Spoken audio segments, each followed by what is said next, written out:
Բարև ձեզ։ Գրադարանում այսօր զրուցում ենք Regional Post Caucasus մեդիայի հիմնադիր Արշակ Թովմասյանի հետ, ողջույն Արշակ։ Արդեն 1 ամիս է մոտավորապես լրացավ արդեն ռուս-ուկրաինական պատերազմը։ Ինչպես է Regional Post-ը, որ անգլերենով տպագրիչ մեդիա է եւ նաեւ կայք ունի, լուսաբանում այդ պատերազմը, ինչպես եք դուք այդ ինչ պրիզմայով եք անցկացնում այդ պատերազմը։ Նայեք, Regional Post Caucasus-ը ինքը ամսագրային ֆորմատի մեդիա է, այսինքն ինքը նորություններ չի տալիս որպես այդպիսին, սակայն մենք փորձում ենք հնարավորինս անդրադառնալ պատերազմին Հայաստանակենտրոն պրիզմայով, եթե կարելի է այդպես ասել, այսինքն հասկանանք նախ ինչ կապ ունի այս պատերազմը Հայաստանի հետ, հայ-ադրբեջանական կոնֆլիկտի հետ, մեր ռեգիոնի հետ, այն պայմանավորվածությունների հետ, որ տարբեր պետություններ ունեցել են մեր ռեգիոնի երկրների հետ, ինչա կատարվում այնտեղ հայ համայնքի հետ, ինչպիսին է իրավիճակը, որովհետև մենք գիտենք, որ Ուկրաինայում մենք ունենք մինչև 1 միլիոն հայկական համայնք եւ Դոնբասում եւ Ղրիմում էլ ունենք հայեր, ինչ ազդեցություն է ունենալու այդ պատերազմը Հայաստանի վրա քաղաքական տեսանկյունից, ռազմաքաղաքական տեսանկյունից, տնտեսական տեսանկյունից, մենք տեսնում ենք այսօր, որ կան լուրջ չելենջներ Հայաստանում, կան փախստականներ, մենք կարող ենք նրանց անվանել տնտեսական փախստականներ, հա, Ռուսաստանից մինչև 100,000 տարբեր հաշվարկներով մենք ունենք մարդիկ, ունենք նաև Ուկրաինայից, Բելարուսիայից Հայաստան տեղափոխված մարդիկ, որոնք գալիս են ոչ միայն նրա համար, որ Ռուսաստանում իրավիճակը դժվարացել է, բայց նաև նրա համար, որովհետև տեսնում են հնարավորություններ Հայաստանում ինչ-որ հարցեր լուծելու։ Այդ ամբողջը մենք տեսնում ենք որպես թեմաներ, որոնք մեզ հետաքրքիր են։ Խոսենք պատերազմի ժամանակ լրագրության մասին, երբ որ դու պատմում ես թեմայի մասին, չլինելով այնտեղ, ասենք ինչպես եք օգտագործում, ինչ հնարավորություններ եք օգտագործում, ինչ ոնց եք այս ստեղծում այս կոնտենտը։ Դա շատ դժվար է, որովհետև մենք մեր պատերազմից էլ գիտենք, որ կա ինֆորմացիա, կա դեզինֆորմացիա եւ իրական ինֆորմացիան գտնելը բավականին դժվար է, նման երբ որ դու մի քանի հազար կիլոմետր հեռավորության վրա ես գտնվում եւ այսօր էլ մենք տեսնում ենք ռուս-ուկրաինական պատերազմում, որ երկու կողմերն օգտագործում են գաղափարախոսություն, երկու կողմերն օգտագործում են ռոպագանդա, այո, եւ ինչ-որ օբյեկտիվ ինֆորմացիաներ հասկանալը բնականաբար շատ դժվար է։ Մենք փորձում ենք հնարավորինս հիմնվել քիչ թե շատ նեյտրալ աղբյուրների վրա, եթե դրանք հնարավոր է գտնել, եւ նաեւ ընդհանուր ուղղվածությունները հասկանալ, թե ինչ է կատարվում, ի վերջո, եթե մի քիչ վերևից ենք նայում, կոնկրետ փաստերից մի քիչ վերանում ենք, ավելի ընդհանուր ենք նայում իրավիճակը քիչ թե շատ հասկանալի է դառնում, եւ մեր անալիտիկ հոդվածները կամ մեր կոնտենտը մենք հիմնում ենք այդ ինֆորմացիայի վրա, որ մենք կարող ենք հավաքել։ Ձեր բովանդակությունը անգլերենով է եւ բնականաբար նաեւ մեր տեսակետը աշխարհին ավելի շատ պատմելու մասին է, Հայաստանի մասին աշխարհին պատմելու։ Այս կոնտեքստում ինչպես ինչ ուղղություններով եք դուք դա զարգացնում։ Մենք իրոք մեր կոնտենտը անգլերենով է, դեպ շուտով լինելու է նաեւ ռուսերենով։ Մենք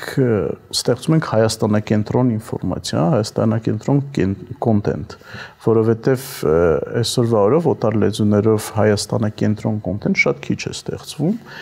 մասնավորապես ռուսերենով, դեպ անգլերենով էլի ինչ-որ չափով ստեղծվում է, ռուսերենով շատ քիչ է ստեղծվում, որովհետև եթե դուք նայեք ռուսալեզու մեդիաները, որոնք Հայաստանում աշխատում են, դրանք կամ ռուսական մեդիաներ են, կամ հնուց մնացած ինչ-որ հայ, կամ էլ օլիգարխական ինչ-որ կառույցներ, անկախ մեդիաներ որպես այդպիսին, որոնք ռուսալեզու Հայաստանակենտրոն ինֆորմացիա են տալիս, համարյա գոյություն չունեն, կամ Հայաստանակենտրոն ինֆորմացիա, Հայաստանի մասին ինֆորմացիա ռուսերենով գալիս է կառույցներից, որոնք Հայաստանից դուրս են գտնվում եւ միշտ չեն ճիշտ հասկանում Հայաստանում ինչ է կատարվում, չնայած փորձում են կամ չեն փորձում, միշտ չեն ճիշտ հասկանում Հայաստանում ինչ է կատարվում, իրավիճակը եւ այլն։ Իսկ անգլերենով հասկանում են։ Դե անգլերենով էլ, ինչպես ասի, անգլերենով էլ առանձնապես շատ չկա այդ Հայաստանակենտրոն ինֆորմացիան, բայց մի քիչ ավելի շատ է, քան ռուսերենով։ Ոնց որ հայկական մեդիաները մի քիչ ավելի շատ երևի ճիգեր են գործադրում անգլերեն բովանդակության վրա ավելի շատ են աշխատում, քան ռուսերեն։ Այո։ Բայց ռուսերենի դերը դեռևս մեր Ղարաբաղյան պատերազմից հետո շատ մեծացել է Հայաստանում եւ այսօր ավելի է մեծացել ըստ կոնֆլիկտի ֆոնի վրա այդ 100,000 ռուսալեզու պլյուս մինուս 100,000 պլյուս մինուս պայմանական 70-ից 100,000 այցելուների ֆոնի վրա եւ ընդհանրապես Հայաստան դեռ գոյություն ունեցող ռուսալեզու բնակչության ֆոնի վրա եւ այդ պատճառով որոշել եք ռուսական բովանդակությունը ավելի ուշադիրներ զարգացնել։ Այո, մենք որոշեցինք, որ բացի անգլերենից պետք է նաեւ ռուսերենը զարգացնել եւ հիմա հենց այդ փուլում ենք, որ իդեպս պատերազմի ընդհանրապես կապ չունի մի տարի այդ պրոյեկտի վրա աշխատում ենք եւ հա այսօր շուտով մենք արդեն կունենք մեր թվային հարթակները այն ինչ որ մենք լրագրողներս պատմում ենք մարդկանց ինչ տպավորություն ունենք կարողանում ենք մեր տեսակետից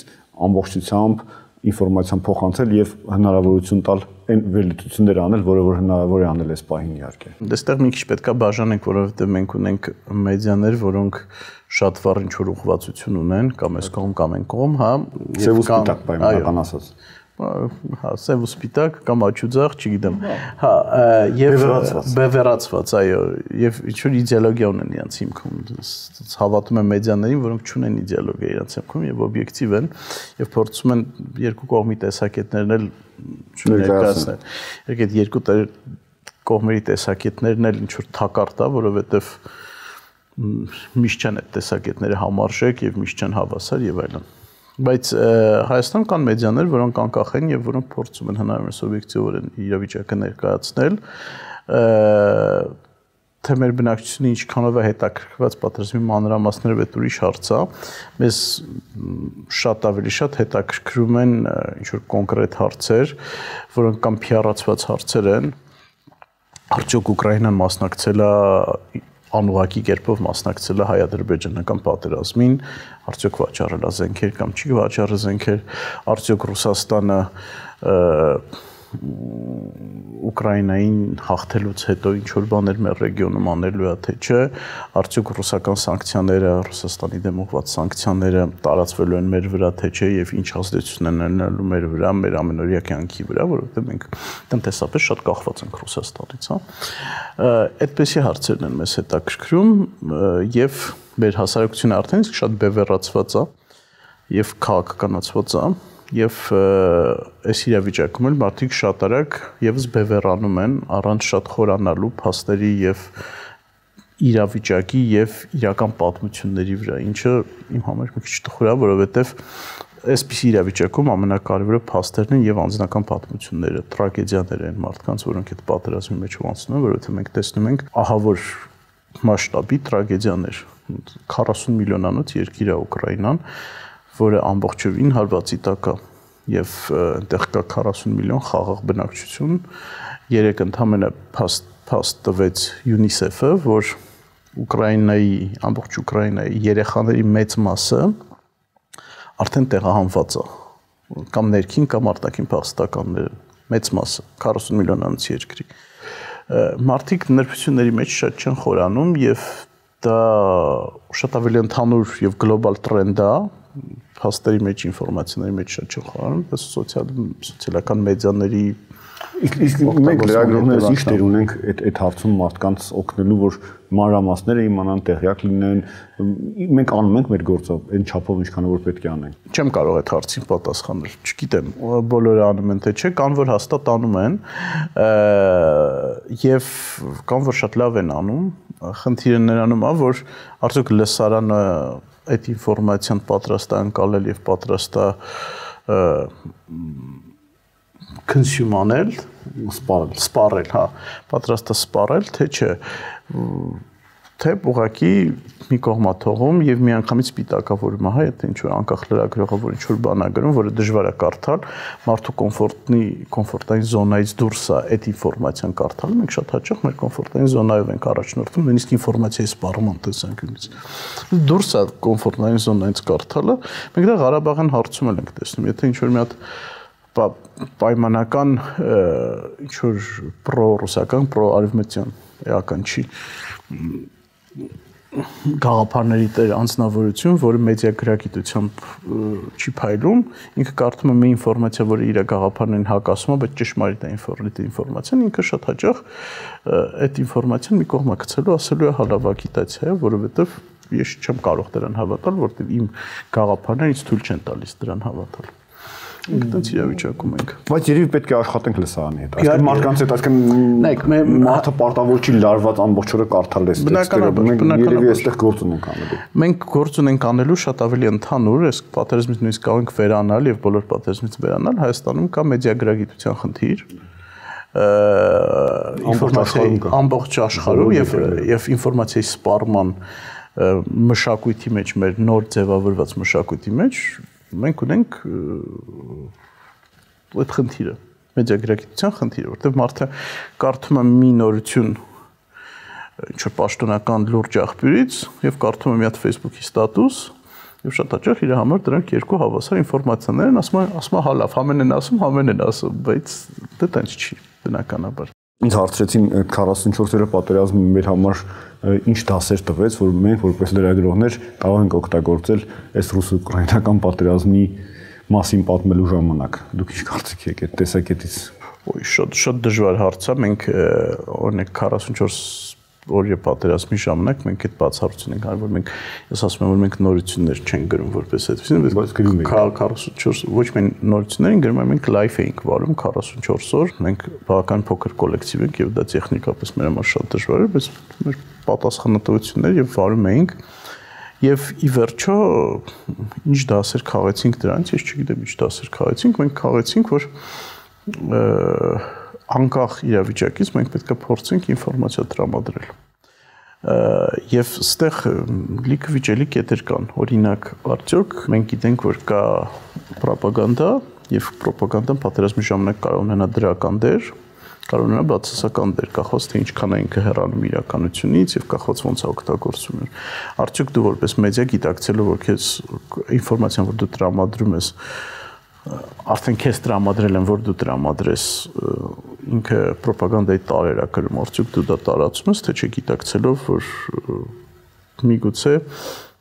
այդ օպտիմիզմը հիմնավորված չէ բանի մեջ, ինֆորմացիայի մեջ կամ միգուցե փաստերը մի քիչ ուռճացված են եւ այլն։ Պատերազմի ժամանակ մտածում ես, որ երևի պետք է տարածել, որովհետեւ պատերազմը նախ կան ինֆորմացիոն սահմանափակումներ եւ կան նաեւ ինչ-որ բարոյական սահմաններ, որ դու չպետք է հատես, բայց նաեւ